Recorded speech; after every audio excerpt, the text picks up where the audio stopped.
سورې توبې د آیات د خبيث چرته لوسته نه وي یا د قرآن کې د نه ښکاري. انتهایی محترم مسلمانانو، دغه ورځې او میاشت د ربیع الاول د رسول الله صلی الله علیه وسلم د پیدایش او د ولادت میاشت د سیرت په عنوان باندې به مخکې به انشاءالله العزیز خبرې بیانات شروع کوو. خو د هغې نه مخکې څو جملو راسي مسلسل ما ستاسو په وړاندې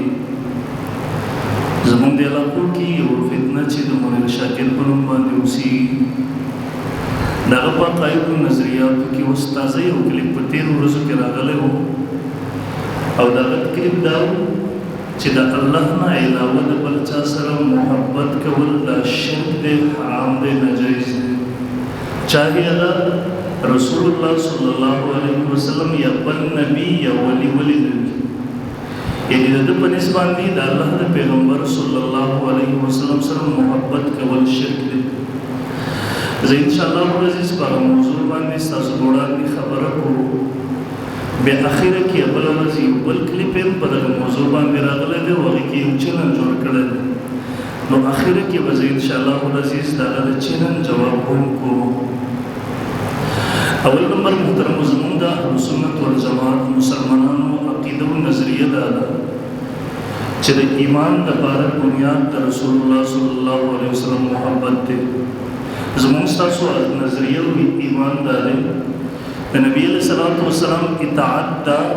فرض دی. قرآن مجید الله رب ذوالجلال موږ او تاسو باندې فرض کړی دی،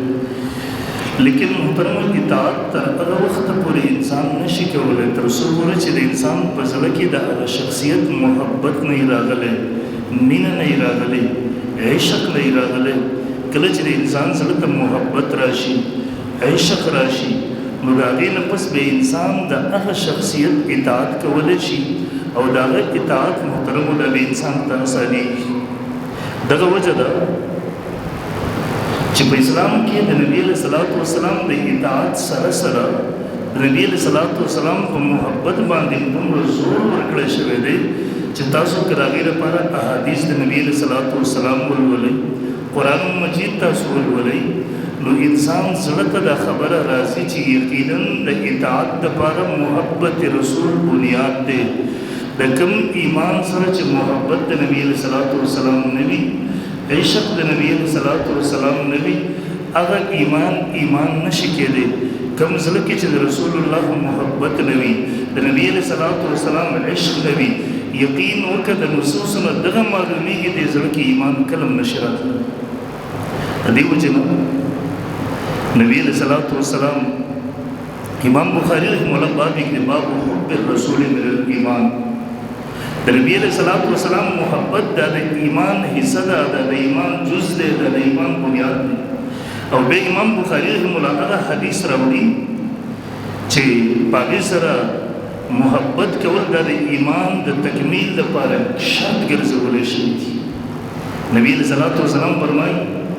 لا یؤمن احدکم، یو سړی په تاسو کې مؤمن نشي کېدلی حتی اکون احب الیه من والده وولده والناس اجمعین، تر څو پورې چې زه هغه ته د هغه د بچو نه، د هغه د مور او پلار نه، د ټولو خلکو نه ورته زه زیات محبوب نه یم ګرځېدلی. تر څو پورې چې د انسان محبت د خپل بچي نه زیات ما سره نه وي، د خپل مور او پلار نه زیات محبت زما سره نه وي، او د ټولو خلکو نه چې هغه ملګري دي، څومره رشتې دي، د دې نه چې محبت زما سره زیات نه وي، د الله پیغمبر فرمایي دا سړی مؤمن نشي کېدلی. عمر فاروق رضی الله عنه د نبی علیه الصلاة والسلام سره ورسره و، نبی علیه الصلاة والسلام یې د لاس نیولی ورسي. نبی علیه السلام چې دا ارشاد وفرمایو، عمر فاروق ورته یا رسول الله انت احب الی من کل شیء الا من نفسی، د الله پیغمبره ته ما ته د هر څیز نه محبوب یې، لیکن د خپل ځان نه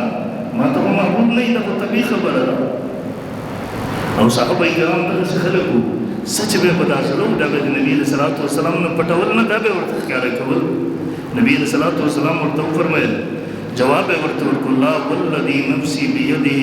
حتى اكون احب اليك من نفسك. عمر قسم بالله ته تر هغه وخته پورې مؤمن نشي کېدی تر څو پورې عزت تر خپل ځان نه زیات محبوب نه نشي تر څو پورې چې زما محبت ستا په زړه کې ستا د ذات نه ستا د ځان نه زیات شوی نه تر هغه پورې مؤمن نشي کېدی عمر فاروق ورته وفرمایل دغه سوچ وکړو د سوچ نه پس ورته فإنه الآن والله لأنت أحب إلي من نفسي قسم په الله د الله پیغمبره ته ډېر زیات محبوب یې ما ته زما د ځان نبي علیه السلام ورته وویل الآن یا عمر واسمه من وګرځېد دې حدیث کې علماء ټول بحثونه کړي ابن بطال رحمه الله فرمایي وایي د رسول الله محبت د خپل ځان نه ځکه ډېر ضروري دی د خپل اولاد نه د خپل بچو نه ځکه زیات ضروري دی چې د رسول الله صلی الله علیه وسلم د وجې نه موږ ته هدایت میلاو شوی دی د هغه د وجې نه موږ د ګمراهۍ نه بچ شوي یو د هغه د وجې نه موږ د جهنم نه بچ شوي یو د هغه د وجې نه موږ د ابدي همیشه تباهۍ هلاکت او بربادۍ نه بچ شوي نو دغسې شخصیت سره بیا موږ محبت ولې ونه ساتو او علما ډېر اوږد بحث کړی په دې کې یاره د دې محبت نه کم محبت مراد دی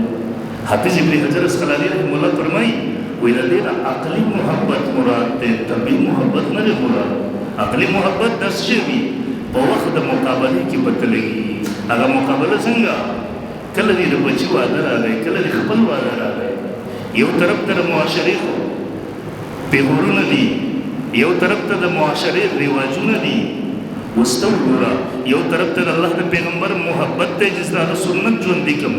بل طرف ته د بچو خفګان دی بل طرف ته د کلي معاشرې خفګان دی بل طرف ته د خپلوانو پیغور دی دې وخت کې ته فوقیت کوم یو ته ورکې که په دې وخت کې تا د الله د پیغمبر سنت ژوندی کو معاشره دې پرېښودل د خلکو پیغور دې پرېښودل تا دا وویله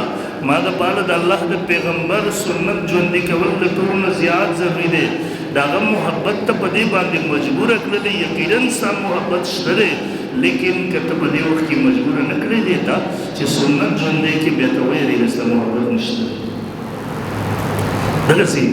زموږ د معاشره کې ډېر مثالونه راشي ویاره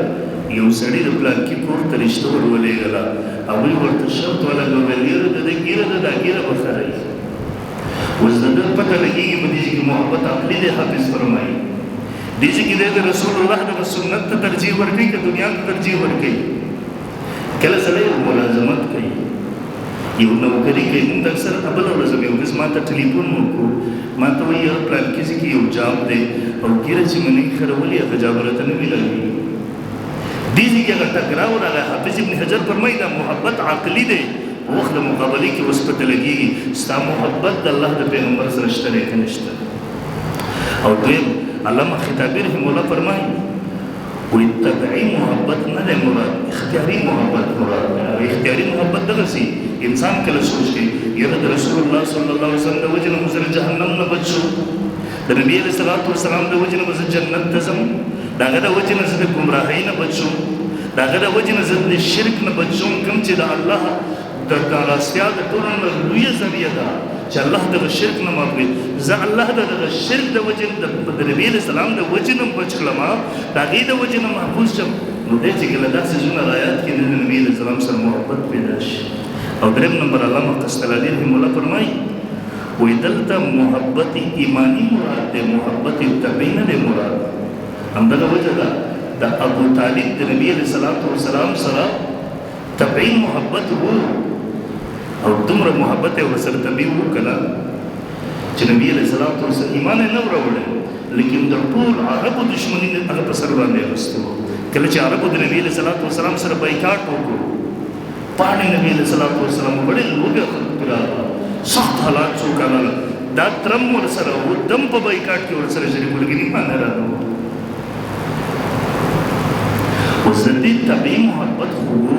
لیکن ایمانی محبت یې نو علامه قسطلاني رحمه الله فرمایي په دې حدیث بهرحال مقصد د خبرې دا دی چې د رسول الله محبت چې کوم ستا په اختیار کې دی د هغې دپاره به دا ټوله دنیا قربانۍ د رسول الله محبت به راپاسه کې بیا به ته مؤمن ګرځېږي بیا به ته مسلمان ګرځېږي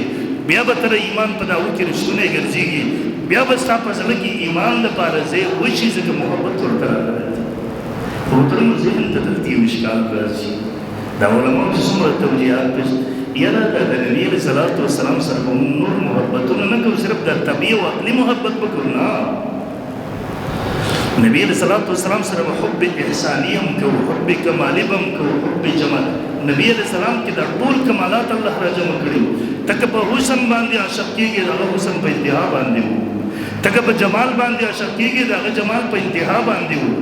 ستا سره یو څوک ښه وکړي، احسان در سره وکړي، ته په هغه سره محبت ساتي. نبی علیه الصلاۃ والسلام د اعلی درجې احسان د خپل امت سره کړی دی. د شپې ژړا کړې ده، د ورځې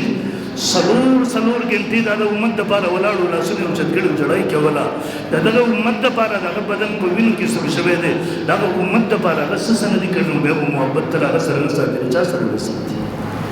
په دې وجه نه محترمو، علي رضي الله تعالی عنه چا تپوس وکړو، ویل د صحابو د نبي علیه الصلاۃ والسلام سره څومره محبت و،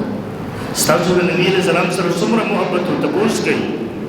علي رضي الله عنه ورته جواب ورکوي، ورته قسم دی زمونږ د نبي علیه الصلاۃ والسلام سره د خپل ځان نه زیاته مینه وه، د خپل اولاد نه زیاته مینه وه، د خپل اولاد نه زیاته، حتی چې د پوره کائناتو نه زمونږ د نبي علیه الصلاۃ والسلام سره زیاته مینه. او صحابه د دې ثبوت پیش کړی، صرف د خولې نه اورو. تاسو وګورئ، دا بچی انسان ته ډېر محبوب وي. بچی که هر څنګه شي کنه، او انسان ته محبوب وي، بچی دی بس طبیعي مینه وي. ابوبکر صدیق رضی الله عنه د نبی علیه الصلاۃ والسلام صحابي دی. یو جنګ کې د بچی عبدالرحمن رضی الله عنه ایمان نه دی راوړی په دې وخت کې بدر کې. دا د کافرو په سب کې راغلی دی، د مسلمانانو په خلاف د رسول الله مقابلې ته راغلی دی. بیا په دې جنګ نه پس چې کله د ایمان راوړو، خپل پلار ته وایي، ابوبکر صدیق رضی الله عنه ته ورته بابا جانا، په پلان کې جنګ کې ته زما د تورې او غشې سره مخامخ شوی وې، زما د تورې د لاندې راغلی وې، ما کولی شولی چې زه ستا سر ته ووایم، زه تا قتل کړم، لیکن ما د دې ځای نه خپل توره، دې وجې نه خپل توره ونه چلول، خپل غشی مې به تا ونه چلو، ما وې ته زما پلار یې. ابوبکر صدیق رضی الله عنه ایمان افروز جواب ورکړي، ورته بچیا ته په هغه وخت کې ته اګر چې زما بچی وې، لیکن په هغه وخت کې ته کافر وې، د رسول الله دشمن وې، ته د رسول الله مقابلې ته راغلی وې، ته د مسلمانانو مقابلې ته راغلی وې. قسم دی بچی که ته زما مخې ته راغلی وې، ما به یوه لمحه یوه سیکنډ صبر نه وی کړی، ما به خپل توره باندې ستا سر والی وې ښکته وګوزاره. دې ته ویلی کېږي محبت. هغه د بچي محبت یې د رسول الله په محبت باندې قربان. یو عبدالله ابن ابی ابن سلول دا یو منافق تیر شوی دی. ټولو مفسرینو محدثینو دا واقعات روایت نقل کړی. یو جنګ نه صحابه واپس را روان وو، په دې جنګ کې ډېر منافقان هم شریک شوي د مال غنیمت د وصول لپاره. دې په لاره کې د مهاجرینو انصارو کې څه کشکله پر هغې خبرې راغلې. او عبدالله ابن ابی ابن سلول وایي ان رجعنا الى المدینة لیخرجن الاعز منها الاذل. که موږ مدینې منورې ته لاړو، موږ عزتمن خلک د مدینې منورې دا عزتمن خلک به دا ذلیله خلک صحابه یادول، دا به د مدینې منورې نه وباسي. دا خبره نبي علیه الصلاۃ والسلام ته راورسېده. دا منافق راغی، قسمونه یې وکړل، نبي علیه السلام په یقین وکړو. قرآن راغی، اذا جاءک المنافقون قالوا نشهد انک لرسول الله. او بیا نبی علیہ السلام عمر فاروق رضی اللہ عنہ پاس توره راواغسته، ویل الله پیغمبر کی اجازت راکړه چې سر ورنه و منافق دی. نبی علیہ السلام ته پرېږده عمر مو دا بچی خبر شو، دا بچی هم عبدالله نامه و. عبدالله رضی الله عنه مخلص صحابي و، او دا صحابي د پلار په خدمت کې د پلار سره په ښه سلوک کې دومره مشهور و چې پوره مدینې منورې والا په دې ګواه. نبی علیہ الصلاۃ والسلام ته راغی، د الله رسوله زه خبر شوی یم، تاسو د پلار زما د پلار د قتل حکم کړی دی، د الله پیغمبره که دا خبره رښتونې، تاسو حکم وکړئ، اجازت راکړئ، زه ځم د خپل پلار سر کټ کوم، تاسو به د دې مجلس نه نه یې پاڅېدلي چې ما به درته خپل پلار سر دلته راوړی. نبي علیه السلام ورته ویل نه، ما حکم اجازت نشته. او بیا ورته وفرمیل بل ستا د پلار سره به موږ نرمي کوو. او بیا دې صحابي ته وګوره، کله چې مسلمانان مدینې منورې ته راواپس شو، دا پلار یې دا مدینې منورې ته چې ننوځي، دا بچی ورته کلک ودرېدو، وښې ورته کېنولو، دا خپل پتلون یې کېښود، ورته بابا تر هغه وخته پورې به مدینې منورې ته نه ځې چې تا د دې خبرې اقرار نه دی کړی چې صحابه کرام عزتمن دي او زه ذلیله یم تر هغه وخته پورې به ته مدینې منورې ته نه ننوځې تر څو پورې چې رسول الله تا ته اجازت نه وي کړې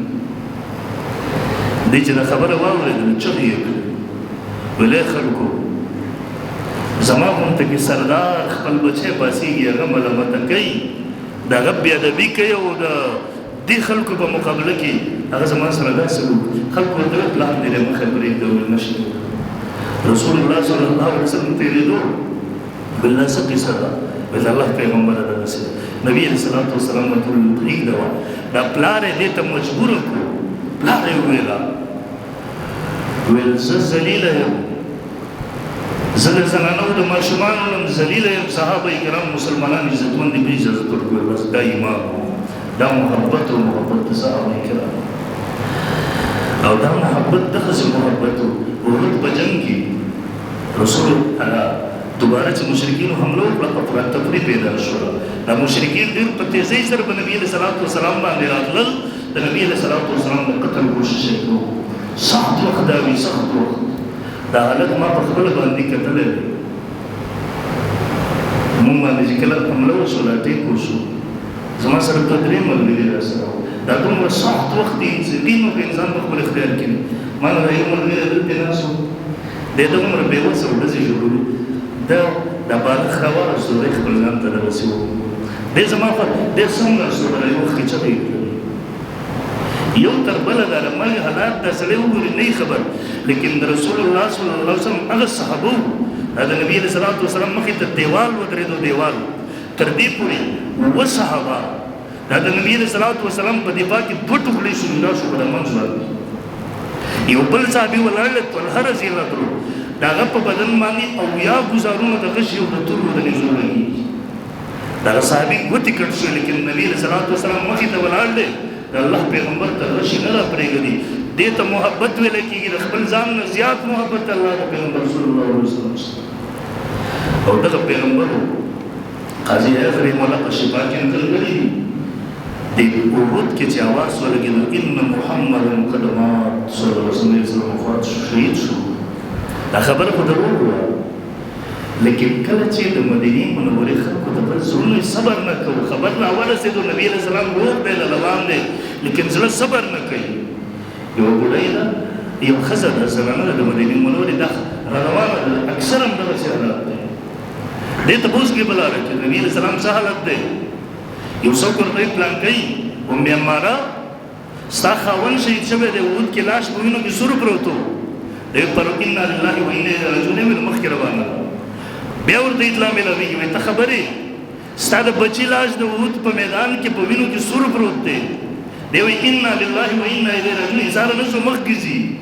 بیا ورته اطلاع میلاو شوه وایي ته خبرې د پلار د رور لاش د احد په میدان کې په وینو کې سور پروت و شهید شوی دی وایي انا لله و انا الیه پروا نه کوي مخکې ځي او کله خلکو ورته ویل نبي علیه صلات وسلام روغ دی را روان دی لیکن ستا رور شهید شوی دی ستا بچی شهید شوی دی ستا خاوند شهید شوی دی هغه صحابیه هېڅ پروا نه کوي مخکې ځي صرف انا لله و انا الیه راجعون وایي کله چې نبي علیه صلات وسلام باندې نظر ولګېدو بیا یو جمله وویله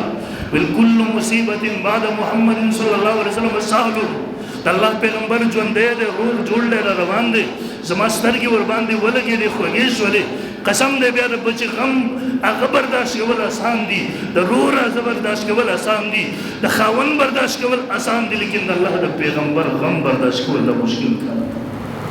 دې ته محبت ویلی کېږي د پلار نه زیات دی د خاوند نه زیات دی د بچي نه زیات دی د رور نه زیات د صحابو په زړونو کې دغسې محبت راغلی و د دغه په محبت په بنیاد اطاعت د نبي علیه السلام او بخاري شریف کې دا واقع شته دی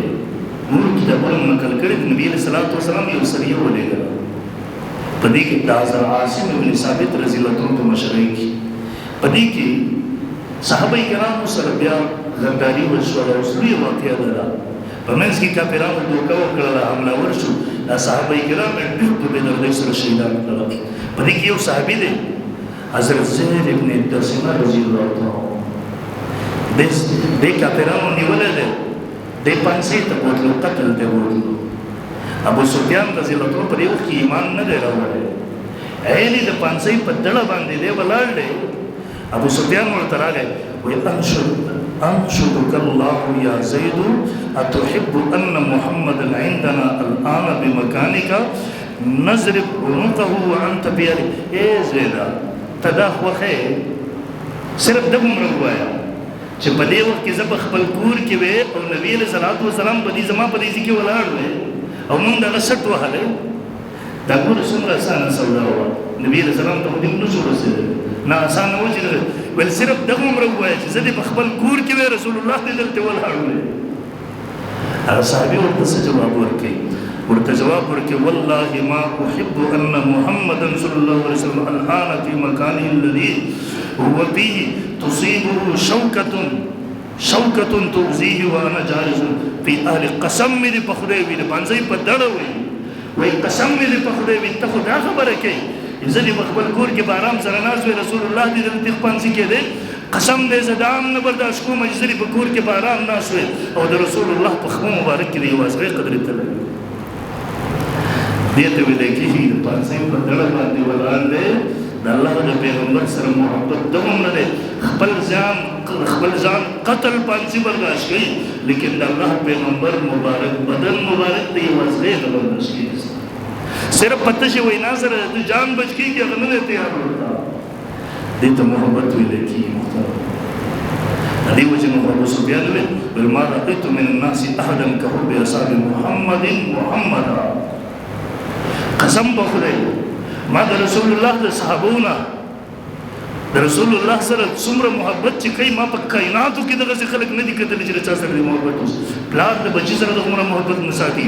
بچی د پلار سره نه ساتي، خزه د خاوند سره نه ساتي، خاوند د خزه سره نه ساتي، روړ د روړ په دې کائناتو کې تر اوسه پورې ما دغه خلک نه دي کتل چې څومره محبت چې نبی رسول الله سره خپل صحابه ساتي.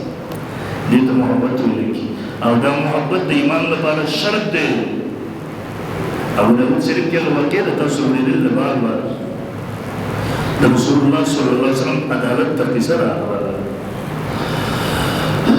او هغه وینځ چې چا به ګاډي په بیل د سره قتل کړو نبی رسول الله ته وسه بل چا وچلې را اے یو دون صحابي پاسه نو نبینا دې بلستر ګړون د ایمان راخې متوسط ایمان اپاسه الله رسول ته ما وچلې را ولې دې وچلو پلان کیا الله پیغمبره د دې د ګېډي نه زما وینځوا د دې د ګېډي نه زما ملغلرو په شان سپین خسته خسته بچی لکه ملغلري اځه د سوچ وکړه دا بچی دا د مور د سایې نه محروم کیږي د یتیمان پاتې کیږي سخت امتحان دی ول الله رسول الله سره مینه وازمات بچیو لیکن به دا په توګه تیار کې تاسو په شان کې مستعدی وکړه دا نبینا ایمان ته وګوره ول به پاسه خنجر به راوغست الله پیغمبر په دا ګیډه کې مې ولر د ملکات ته ما دا صاحب محبت چې سره ګوري برهان معاص کو د رسول الله محبت دا صحیح احادیث او ثابت دي د ایمان لپاره بنیاد ده. بل ما په دې حدیثو په بنیاد باندې د منکر حدیث ته جواب ورکړو، منکر قرآن، منکر حدیث، منکر معجزات ما په جواب ورکړو چې راته چې د الله نه علاوه د بل چا سره څه قسم محبت جایز نه دی، بالکل حرام دی، شرک دی. او مولایانو په منبرونو باندې ټول عمر دا شرک وایي بیان دی. نو ما ورته دا حدیث ویل، ما ته واپس جواب راکړ، یو بل کلیپ یې راغی، ما ته وایي هغه خپل کلیپ کې وایي زما دې مولایانو ته چلن دی په قرآن کې دی وښیي. ما ظالم په قرآن پیژني نه قرآن ویلی دی نه قرآن چرته زده کړی دی نه د قرآن مطالعه کړ، بس ذهن ته چې څه راشي خپل جهالت ته د قرآن نه مایي. تاسو دی وایي احادیث دی نه مني د صالح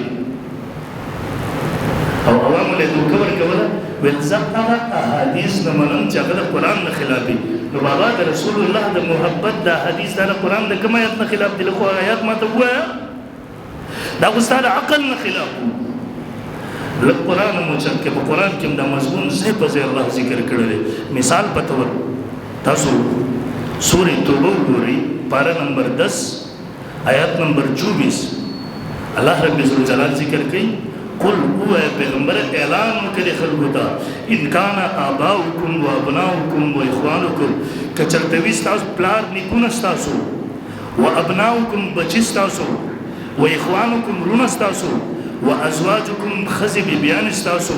و عشیرتکم قبیله خاندان ستاسو و اموال اقترفتموها او مالون ستاسو هغه چې تاسو ګټلې دي و تجارت او تجارت تخشون کساده تاسو یریږئ د بیکاره کېدو د خرابېدو د هغې نه و مساکن ترضونها او کورونه ستاسو چې تاسو هغه خوښوئ هغه محلاتو سره محبت کوئ دا ستاسو بچي دا ستاسو ښځې دا ستاسو اهلیات دا ستاسو مالونه دا ستاسو تجارتونه دا تاسو ته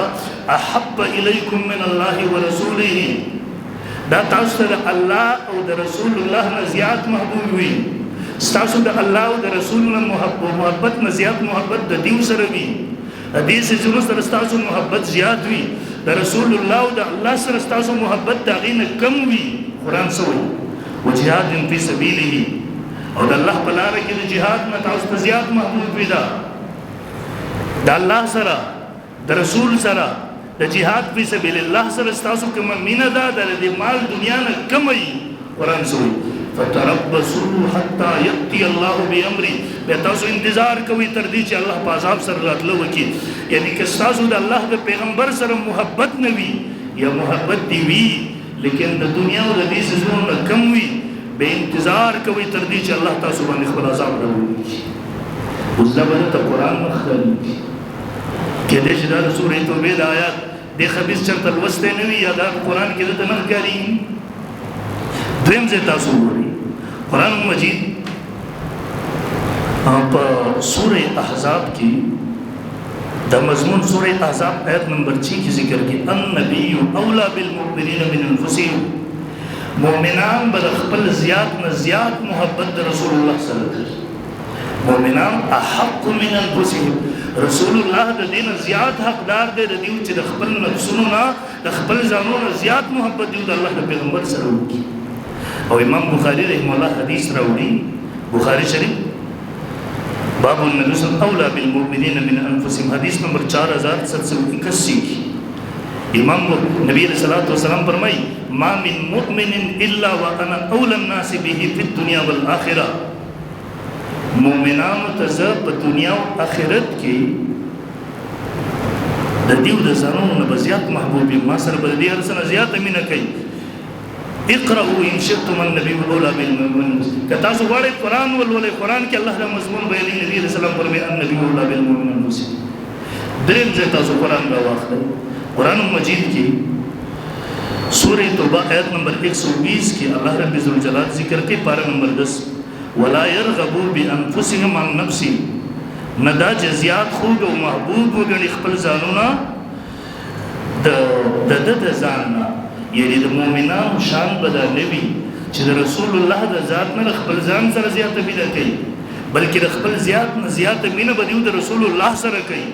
او دا مضمون کې شروع چې قرآن مجید یو ځای نه دوه ځای نه په ګڼو ځایونو کې کله په عبارت النصر کله په دلالت النصر کله په اشارت النصر کله په اقتضاء النصر دا ټول بیان کړي دا دویم یو نو دا یو تر اول راغی دا محبت د رسول الله سره شرک دی مونږ چې حدیث په سورۃ القرآن مخالي نو قرآن مرتبه ظالم قرآن کې وسره دوی مې دراز د کړو ولیره د الله نه سوا د بل چا سره د بل چا تعریف کول لاله صفت کول دام شرک دی ان جنا بل جمعه کې زه په دې خبرې وکم چې د رسول الله صفت قرآن کړی دی د رسول الله صفت صحابه کرامو کړی دی د رسول الله صلی الله علیه وسلم صفت د کافرانو کړی دی صرف مسلمانانو نه دی کړی دا صرف جاندارو نه دی کړی دا بے جان خلکو کړی دی بلکې یو عیسائی لیکلي دي باندې ما کتابونو تلاش کو دنیا میں 30,000 کتابونه د رسول الله په محبت او بصیرت باندې لیکل شوي دي صرف مسلمانانو نه کافرانو هندوانو سیکانو دیوم پکې لیکل کړي برها پرونه بل پرونه یو نه لیکلي پراله وای ان شاء الله سو بیا باندې تفسیر وکړو وای د صلات معنا منځ دا تر دا موجود تر ځان دا اقیم الصلاه قرآن وای تاسو هم څه کوي وای د دې صلات نه منځ مراد غسل د مجوس ترجمه د نماز منځ بیا وای درود شریف صلاة یا ایها الذین آمنوا صلوا علیه وسلموا تسلیما ممتاز الله حکم کې نبی علیہ السلام باندې درود شریف وایي امت تر اوسه پورې 1400 کال احادیث خبر نبی علیہ السلام د دې مطلب منتخوله صحابه خوله 1400 کال امت خوله دی وینا دا درود شریف ته دی بهر محترم د خپل ایمان حفاظت وکړي د خپل عقیدې حفاظت وکړي او د رسول الله سره محبت زموږ ستاسو ایمان دی زموږ ستاسو دین دی د اطاعت لپاره ګوره کریم سره د رسول الله سره محبت وي دی به اطاعت وکړي که محبت نه وي دی ته دې وجه نه د ربیع الاول میاشت شروع کېږي د زنده‌باد مرده‌باد چلو ضرورت نشته دی جلوسونو ضرورت نشته خپل کور ته د سیرت ساده کتاب راوړئ ساده خپل بچو ته ماسوتن لس منټه د سیرت د کتاب نه تعلیم ورکړو یو کتاب آسان ملويږي د سیرت مصطفی په نوم باندې د مولا ادریس کندهلوي ډېر ښه زبردست کتاب دی درې جلدو کې کله نه شي هغه ګران دی بلکې آسان دی نه دی ګران په دې موضوع باندې د میاں صاحب یو بل کتاب دی محمد رسول الله هغه ډېر زبردست کتاب دی په دې مکتبو کې ملويږي لازما خپل بچو ته خپل کور ته رسول الله صلی الله علیه وسلم سیرت ورخای دا ژوند ورخای دا ژوندۍ ورخای دا سنت ورخای چرناګانی راشي کورونو کې چین راشي سکون راشي دومره برکتونه براشي چې په کور کې لیکل سنت ژوندۍ شو د رسول الله تذکرې شروع شوې د صحابو تذکرې شروع شو ان شاء الله بیا به د کور کې خوشحالي وي برکتونه وي الله دې موږ ته د رسول الله صلی الله علیه وسلم محبت او عشق نصیب کړي واخر دعوانا الحمدلله